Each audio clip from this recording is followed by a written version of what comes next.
Hi everyone, welcome back.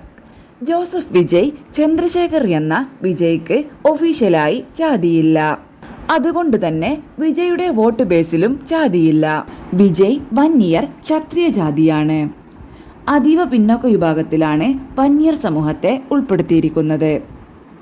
Thevar ജാതി എന്ന വിഭാഗമാണ് സാമ്പത്തികമായിട്ടും മറ്റും മുന്നിട്ട് നിൽക്കുന്നത്. അതുകൊണ്ട് തന്നെ വന്യരെ അവർ അകറ്റി നിർത്തുന്നുമുണ്ട്.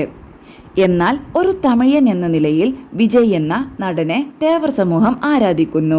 സ്വന്തം ജാതിബോധം ഉള്ളിൽ കിടന്ന് തുള്ളുമ്പോഴും ഇപ്പോൾ താരത്തിന്റെ കീഴിലാണ് ബ്രാഹ്മണർ മുതൽ ദളിതർ വരെ. അതുകൊണ്ടാണ് തേവർ സമൂഹത്തിന് മുൻഗണനയുള്ള നാടുകളായ രാമനാഥപുരം, തൂത്തുക്കുടി, മധുരൈ, തേനി, നഗർ വിരുദ്ധ് നഗർ, തെങ്കാശി, തൂത്തുക്കുടി എന്നീ ജില്ലകളിൽ വിജയ്ക്ക് വോട്ട് കിട്ടിയത്. പൊതുവെ സാമൂഹിക സാമ്പത്തിക വിദ്യാഭ്യാസ പിന്നോക്കാവസ്ഥയിൽ വന്യർ വളരെ പിന്നിലാണ്. ചിലയിടങ്ങളിൽ ദളിത് സമൂഹത്തെക്കാൾ പിന്നിലാണ്.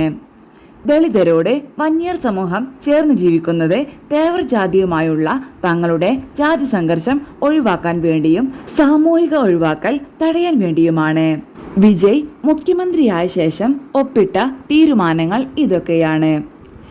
200 യൂണിറ്റ് വരെ സൗജന്യ വൈദ്യുതി, സുരക്ഷയ്ക്ക് പ്രത്യേക സേന, ലഹരിക്കെതിരായ നടപടികൾക്കായി പ്രത്യേക പട്രോൾ സംഘം എന്നിവയാണ് ആദ്യ തീരുമാനങ്ങൾ. 500 യൂണിറ്റിൽ താഴെ വൈദ്യുതി ഉപയോഗമുള്ള ഉപഭോക്താക്കൾക്കാണ് 200 യൂണിറ്റ് സൗജന്യം. പൊതുഭരണം, ആഭ്യന്തരം, പോലീസ് വകുപ്പുകളുമാണ് വിജയ് കൈകാര്യം ചെയ്യുക. തമിഴ്നാട്ടിൽ സുതാര്യമായ സർക്കാരാണ് ഭരണം നടത്തുന്നത്. താൻ തെറ്റ് ചെയ്യില്ല, ചെയ്താൽ ആരെയും വെറുതെ വിടില്ല. കൂടെയുള്ളവർ ആയാൽ പോലും എന്നെക്കൊണ്ട് സാധിക്കുന്ന വാഗ്ദാനങ്ങളെ ജനങ്ങൾക്ക് കൊടുക്കൂ. വ്യാജ വാഗ്ദാനങ്ങൾ നൽകി ജനങ്ങളെ വഞ്ചിക്കില്ല. നിങ്ങൾ എനിക്കൊപ്പം നിന്നാൽ എന്തും സാധ്യമാക്കാം. എനിക്ക് ആ ആത്മവിശ്വാസമുണ്ട്. സംസ്ഥാനത്തിന്റെ കടം 10 ലക്ഷം കോടി കവിഞ്ഞിരിക്കുന്നു. സർക്കാരിന്റെ ഖജനാവ് പൂർണ്ണമായും ശൂന്യമായിരിക്കുകയാണ്.